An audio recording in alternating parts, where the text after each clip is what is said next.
Shalom, shalom, shalom. Welcome to the Mando world. Today I'm so excited because I'm going to talk about an exciting topic. We are led by the Holy Spirit in everything that we do. And so He has allowed us to go on this exciting journey.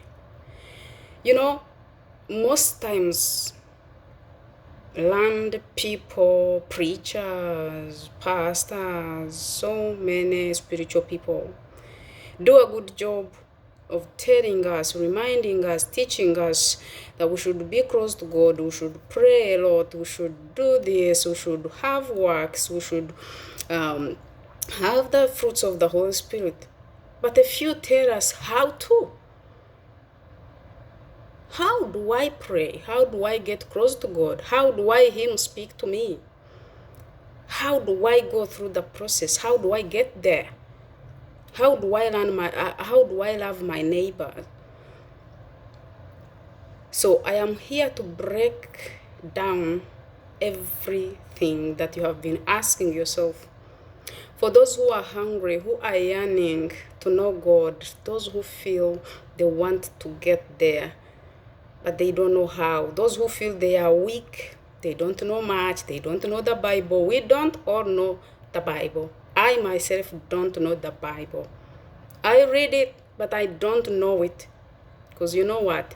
God is bigger than this world. God is bigger than you can think. So the word is God. So you can never understand God or of Him. No way. It's not possible. We just understand His character bit by bit. When we come close to God, we only understand what He allows us to. So I want people who are really looking for baby steps to growing into Christianity, into people who can hear from God. You know, I am here to take baby steps with you. I will tell you, I will teach you what the Lord taught me, and I will teach you what He tells me I will do as the Holy Spirit leads me. So how do I get close to God? We will be doing a lot of how-to videos. And if you apply them to your life, you will see a change. If you don't see a change, you will ask me. You will comment in the description box. Yes, okay, without wasting any time, let's start with how to get close to God. Because the video has to be short, I will talk about one thing, just one. Today I'm talking about reading the Word of God. Do you have a Bible? Friend, do you have a Bible? If you don't have a Bible, download the app. But you see, if your phone is stolen, or if it falls and it is destroyed, you won't read the Word that day. So it's better to have a Bible, a tangible Bible.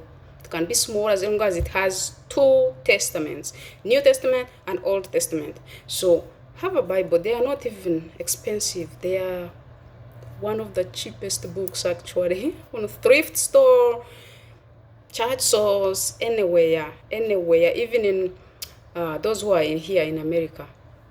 They are there in Dollar Family, Dollar Tree. So the very cheap was $10, $11. Anyway, that's not why we are here. You need a Bible. One thing that helps us get close to God is through reading the Word of God. And mind you, reading the Word of God doesn't have to look like you are reading a newspaper. Because newspaper, you can read from first page to the last page, depending on what you're looking for. When we are reading the Word of God, we are led by the Holy Spirit. So ask the Holy Spirit to lead you. Say this short prayer before you read the Bible. Hold it in your hand and you say, Lord God, I thank you for today. I'm going to read the Bible. Please, Holy Spirit, guide me. Give me the grace to read and understand. In the name of Jesus Christ, I pray. Amen. Then open your Bible. Now, guess what? Through the Word, God speaks to us directly. If you decide to choose a specific book and read it, God will still direct you in that very book that you have chosen. But He loves it when you do it this way, like just open. You know, sometimes we think that if we do like that, it is not God who has done it. You know, this God we are talking about parted the Red Sea. And so can He not part the Bible pages for you, for your eyes to fall on where He wants you to read? So He does that. So He prefers when you open, because that's when He tells you what is on His heart for you today, that very day.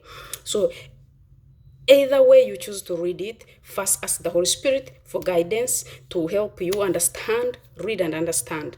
So the word of God is the most important thing, the most important force in our lives. If you want to know how it is important, you read the first chapter of the first book, Genesis, the creation story. God used His word to create everything. He said, let there be water, and water existed. Let there be light, light existed. Let there be this exist. It is only the human being that He had to use His hands. Hallelujah. That's how precious we are. So one way how we get close to God is by reading His word. And if you're reading, you don't have to read 10 chapters to show God that, okay, God, I have started putting my life in order. I want to clean up all my mess. Now I'm going to read the Bible. I have to read 10 chapters. It doesn't work that way.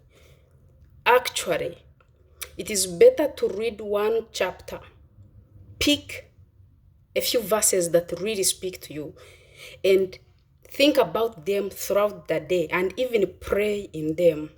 If you see a chapter, if you see a verse, for example, that says, God, help me to know your will, that is enough. Think about that all day. Say, God, help me to know your will. Help me pray in it. It is better to read one verse and apply it in your daily life, in your that day's life, than reading 10 chapters and not have anything in your head or memorize anything. So start simple. Read the word of God every day. Then in the next video, we shall talk about point number 2. God bless you so much. I love you. Shalom.